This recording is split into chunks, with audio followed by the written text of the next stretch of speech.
Selamat pagi saudara-saudara. Senang sekali bisa kembali berkumpul di hari Minggu ini.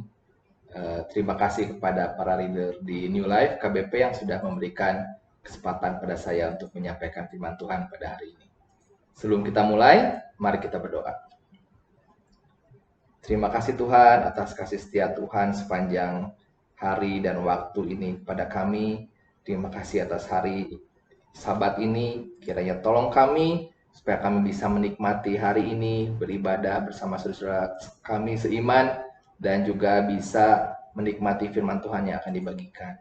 Kiranya Tuhan berikan hikmat dan pengurapan pada kami semua, supaya kami bisa mengerti firman Tuhan yang akan dibagikan ini, dan benih yang ditabur akan tertanam dan bertumbuh subur dalam hati dan pikiran kami.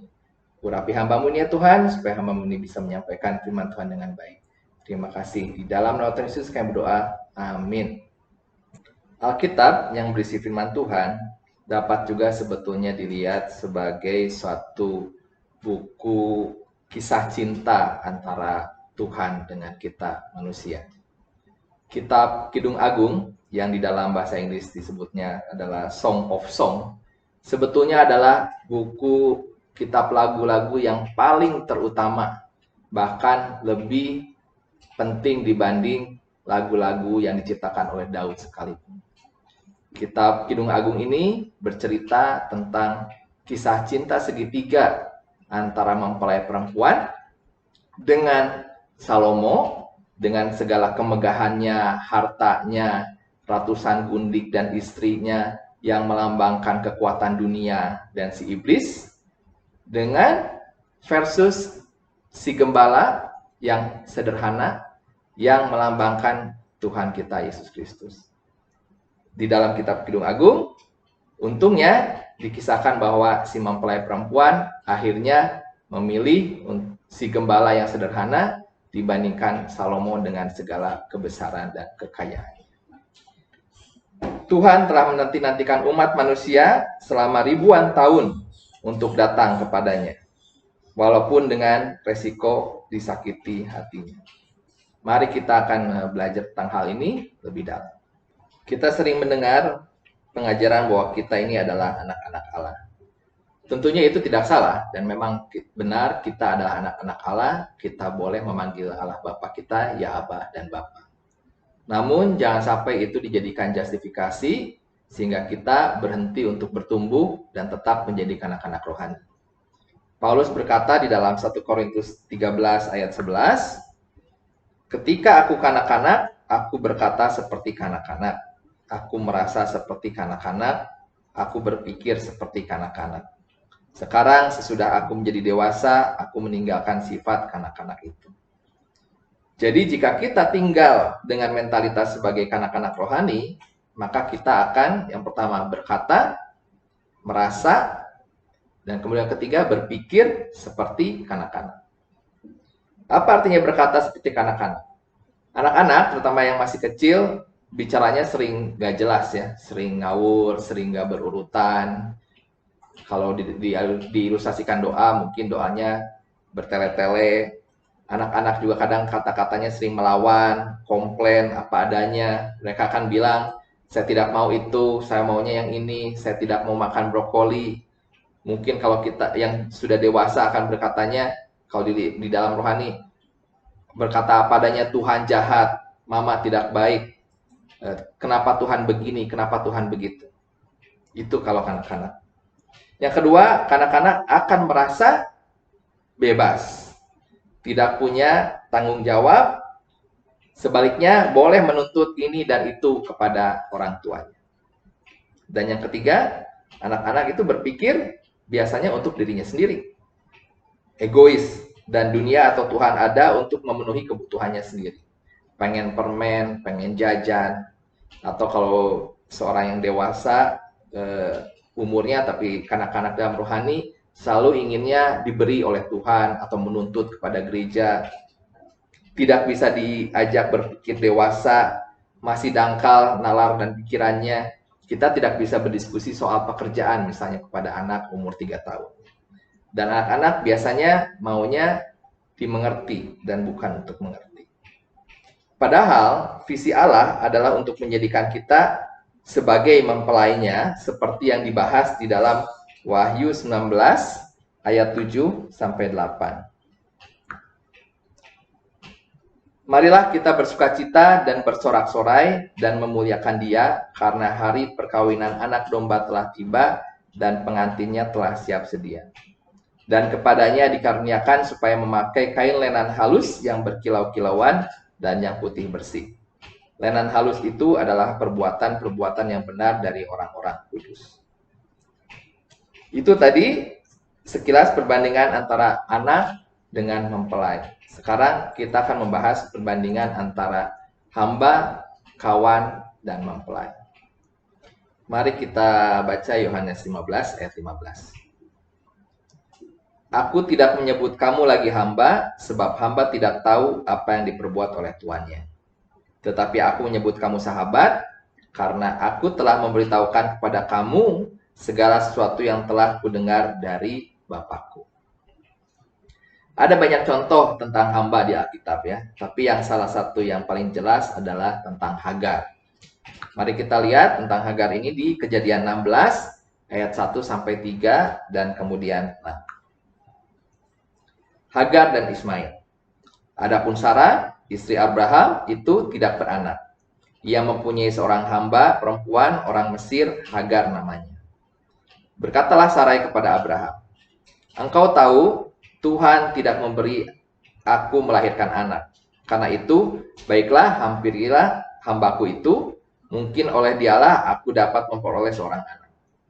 Dan Abraham mendengarkan perkataan Sarai.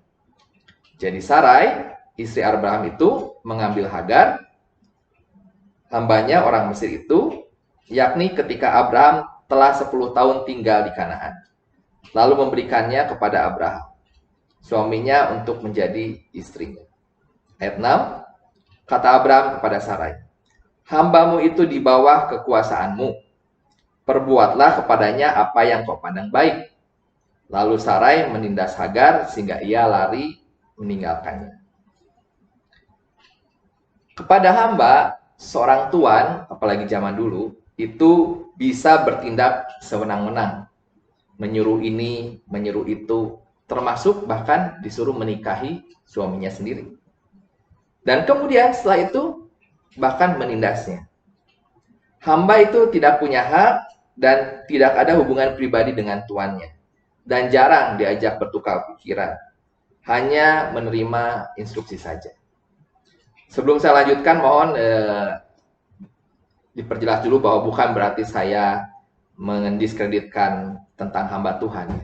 Itu istilah hamba Tuhan itu berarti orang yang sudah benar-benar menyerahkan hidupnya untuk Tuhan, mengikuti Tuhan, dan menyerahkan mimpi dan semua visinya itu kepada Tuhan. Yang saya mau garis bawahi adalah bahwa hubungan sebagai hamba ini adalah masih dangkal. Masih ada hubungan yang lebih baik daripada itu. Apakah itu? Itu adalah hubungan sebagai kawan. Mari kita baca 1 Korintus 3 ayat 9. Karena kami adalah kawan sekerja Allah. Kamu adalah ladang Allah, bangunan Allah. Kemudian kita akan baca juga 1 Korintus 2 ayat 16. Sebab siapakah yang mengetahui pikiran Tuhan sehingga ia dapat menasihati dia? Tetapi kami memiliki pikiran Kristus. Di situ Paulus mengatakan bahwa dia adalah kawan sekerja Allah. Dan dia bisa memiliki pikiran seperti Kristus. Selain Paulus, kita juga bisa melihat contoh yang lain di Perjanjian Lama mengenai kawan ini adalah dari kisah Abraham di Kejadian 18 ayat 16 sampai 26. Tapi saya akan bacakan yang pentingnya saja ya. Doa syafaat Abraham untuk Sodom. Lalu berangkatlah orang-orang itu dari situ dan memandang ke arah Sodom, dan Abraham berjalan bersama-sama dengan mereka untuk mengantarkan mereka. Berpikirlah Tuhan, apakah aku akan menyembunyikan kepada Abraham apa yang hendak kulakukan ini? Ayat 20. Sesudah itu berfirmanlah Tuhan, sesungguhnya banyak keluh kesah orang tentang Sodom dan Gomora, dan sesungguhnya sangat berat dosanya. Ayat 23. Abraham datang mendekat dan berkata, Apakah engkau akan melenyapkan orang benar bersama-sama dengan orang fasik? Bagaimana sekiranya ada 50 orang benar dalam kota itu? Apakah engkau akan melenyapkan tempat itu dan tidakkah engkau mengampuninya? Karena ke-50 orang benar yang ada di dalamnya itu. Jauhlah kiranya daripadamu untuk berbuat demikian, membunuh orang benar bersama-sama dengan orang fasik, sehingga orang benar itu seolah-olah sama dengan orang fasik. Jauhlah kiranya yang demikian daripadamu. Masakan hakim segenap bumi tidak menghukum dengan adil. Tuhan berfirman, jika aku dapati 50 orang benar dalam kota Sodom, aku akan mengampuni seluruh tempat itu karena mereka. Seorang kawan bisa saling bertukar pikiran, bisa mengetahui apa yang dipikirkan oleh kawannya dan dari apa yang dikatakannya. Kemudian dari situ mereka bisa saling berdiskusi, saling menasehati, dan hal ini tidak bisa dilakukan oleh seorang hamba kepada tuannya. Kita harus terus bertumbuh dari seorang hamba yang siap melakukan kehendak tuannya menjadi kawan sekerja Allah yang juga bisa berdiskusi, bisa bertukar pikiran, dan dengan demikian kita bisa lebih efektif lagi dalam melayani dan mengikuti Dia. Kita bisa menjadi hamba dan sekalian juga menjadi rekan sekerja Allah. Mungkin saudara berpikir, wah hebat ya, bisa bertukar pikiran dengan Allah. Dan apakah ini yang sudah paling tinggi pertumbuhannya? Yang paling penting dan yang paling tinggi tingkat pertumbuhan rohaninya, dan by design sebetulnya ini yang Tuhan inginkan di dalam kehidupan kita adalah kita semua bertumbuh menjadi mempelai Kristus. Jika kawan bisa mengerti jalan pikiran temannya, seorang istri bisa mengerti dan merasakan suaminya secara intuitif. Bahkan kadang tanpa suaminya mengatakan sepatah kata apapun. Saya ada pengalaman sedikit dari pengalaman pribadi. Satu hari saya pulang kerja, biasanya salah satu cara refreshing saya adalah dengan memakan snack. Kebetulan hari itu snacknya sudah habis. Dan saya kecewa, tapi saya tidak mau terlihat kecewa. Lalu ketika saya ditanya sama istri saya, gimana, nggak apa-apa? Ya saya bilang nggak apa-apa. Terus istri saya tanya, ya udah dibeliin aja ya ke bawah. Kebetulan ada semacam warung lah di bawah. Saya bilang masalah, cuma buat beli snack saja harus turun ke bawah. Ya udah, dan saya diam dan saya melakukan aktivitas saya yang lain. Tapi istri saya mengerti tentang itu. Dan akhirnya dia bilang, ya udahlah saya turun ke bawah. Perkataan saya dengan hati saya sebetulnya saat itu tidak sinkron. Saya mengatakan bahwa udah nggak apa-apa, nggak usah ke bawah. Masa buat beli snack saja harus ke bawah. Itu apa yang saya katakan. Tapi sebetulnya hati saya ingin punya snack.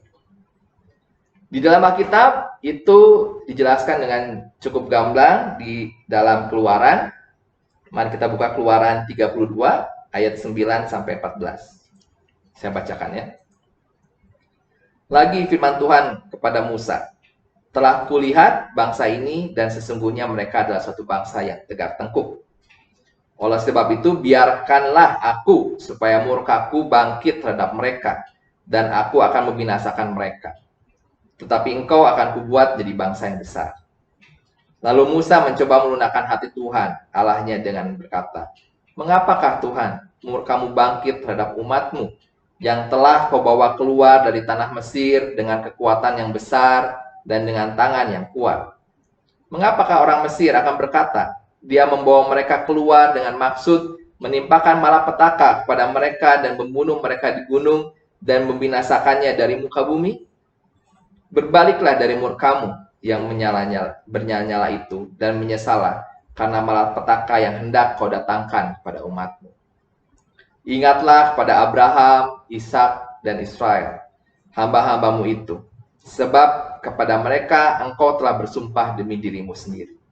Dengan berfirman kepada mereka, aku akan membuat keturunanmu sebanyak bintang di langit, dan seluruh negeri yang telah kujanjikan ini akan kuberikan kepada keturunanmu, supaya dimilikinya untuk selama-lamanya.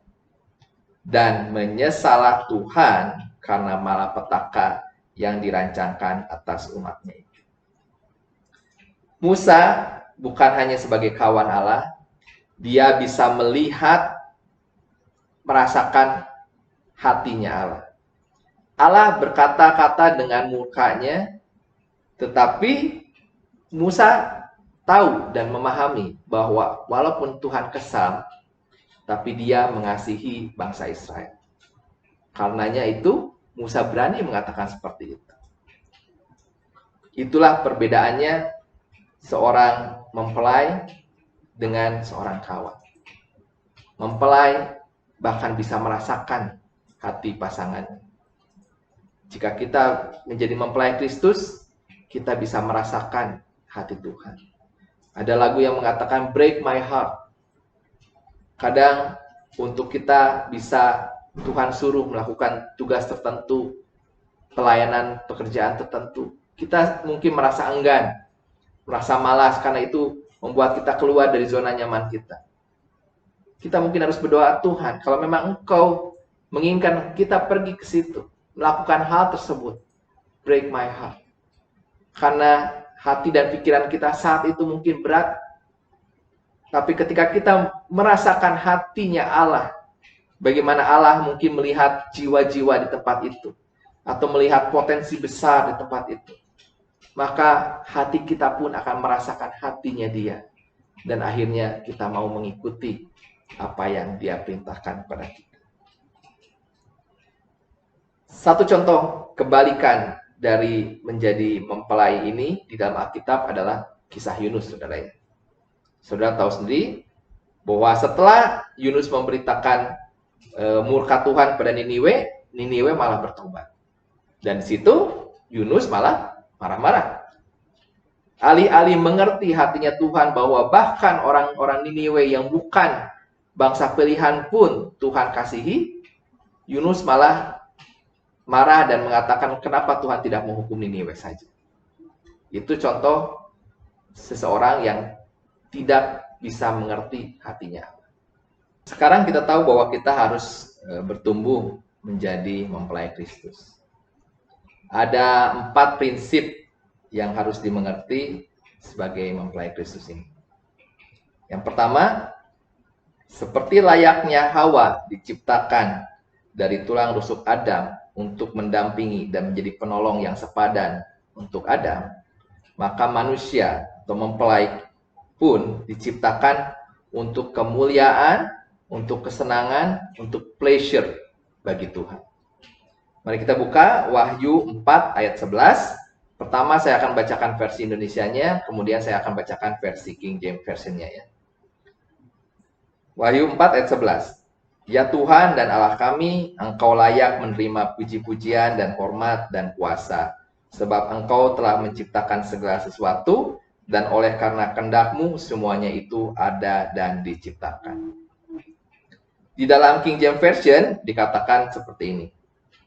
Thou art worthy, O Lord, to receive glory and honor and power.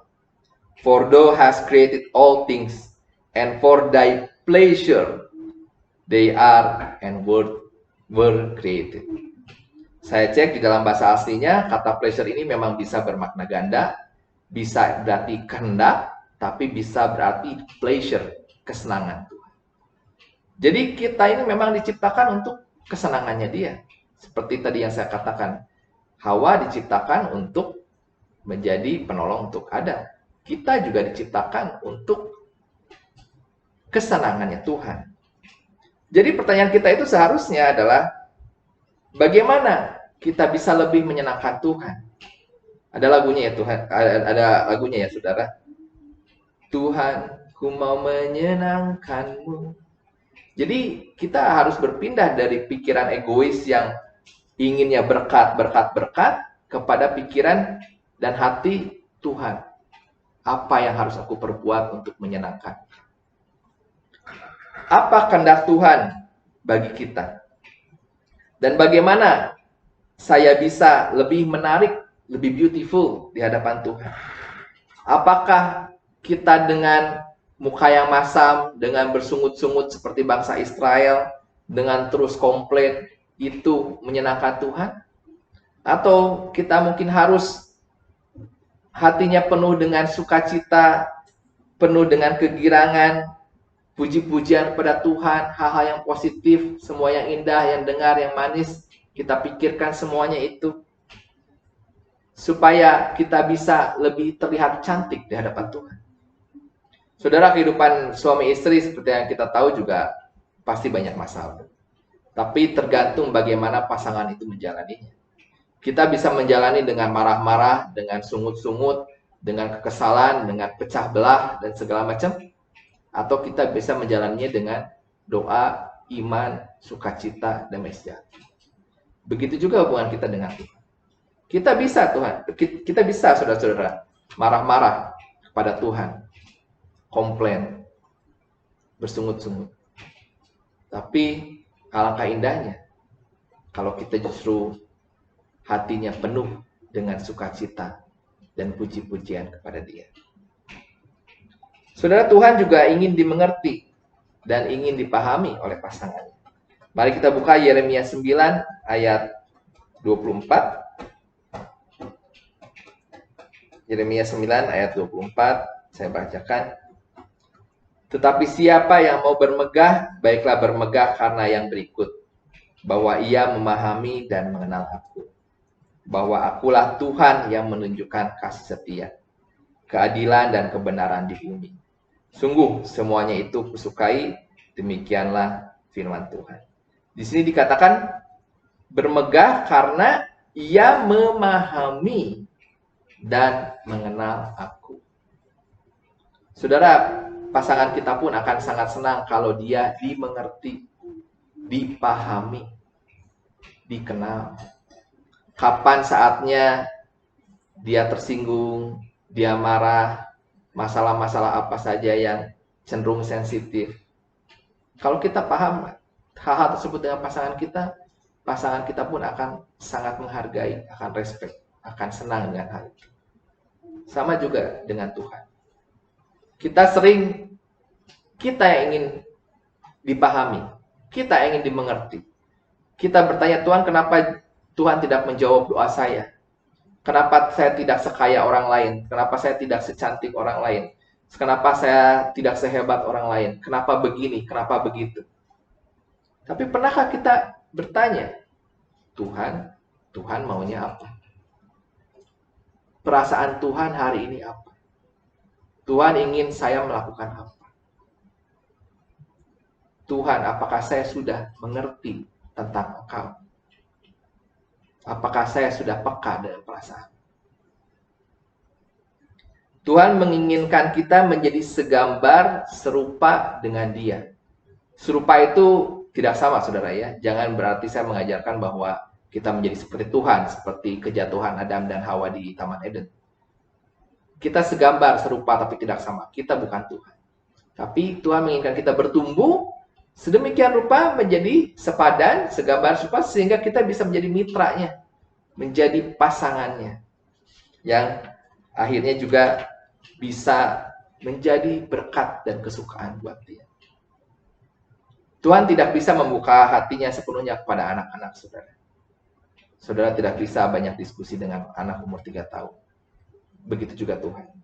Kalau rohani saudara masih seperti anak-anak, Tuhan akan menceritakan mungkin hal-hal yang dasar-dasar saja. Tapi kalau saudara bertumbuh, ada banyak rahasia ilahi yang Tuhan ingin buka dan singkapkan pada saudara-saudara. Jadi tadi yang kedua itu adalah Tuhan ingin dimengerti dan dipahami oleh pasangan. Yang ketiga, Tuhan mencari mempelai yang melayaninya dan bukan yang melayani pekerjaan atau pelayanannya. Dia mencari Maria dan bukan Marta. Dia mencari orang-orang yang duduk di bawah kakinya mendengarkan dia. Dan bukan sibuk, gak karuan, padahal mungkin tidak perlu. Akan ada saatnya, saudara, kita harus bekerja. Kita harus melayani, kita harus menunaikan tugas kita, dan mungkin kita jadinya sibuk. Tetapi yang terutama adalah duduk diam di kakinya, mendengarkan isi hati. Kalau kita tidak bisa menjalankan waktu saat teduh doa pribadi dengan Tuhan setiap hari, mungkin lebih baik kita berhenti atau postpone dulu pelayanan kita. Karena lebih penting saudara hubungan saudara dengan Tuhan daripada pelayanan atau pekerjaan kita di gereja. Prinsip yang keempat adalah Allah adalah Tuhan yang cemburu. Karena perselingkuhan Israel di dalam penyembahan berhala, maka Israel dihancurkan, diserahkan, dan dibuang ke Babel. Saudara, saya mau tanya, misal nih ada satu couple, pria dan wanita. Sebelum menikah, si pria bertanya kepada wanita, saya akan setia kepada kamu 364 hari setahun. Tapi izinkan saya 1 hari saja saya selingkuh dengan pacar lama saya. Kira-kira saudara akan jadi menikah atau tidak? Begitu juga kehidupan kita, saudara. Kita tuh perlu untuk konsisten, setia kepada Dia. Jangan minggu ini konsisten, minggu depan jatuh. Minggu depannya lagi baik lagi, minggu depannya jatuh lagi. Tuhan mengharapkan satu kesetiaan yang konsisten. Seperti layaknya kita setia pada pasangan kita di bumi ini. Dan untuk orang-orang yang setia, contohnya adalah Daud. Tuhan luar biasa memberikan berkat pada dia. Hati Daud melekat kepada Tuhan. Sehingga bahkan Salomo yang sangat jahat sekalipun, yang penyembah berhala, Tuhan tidak hukum hanya karena melihat bahwa Daud adalah kekasih hatinya. Sebegitu besarnya kasih Tuhan kepada orang yang dekat dengan dia.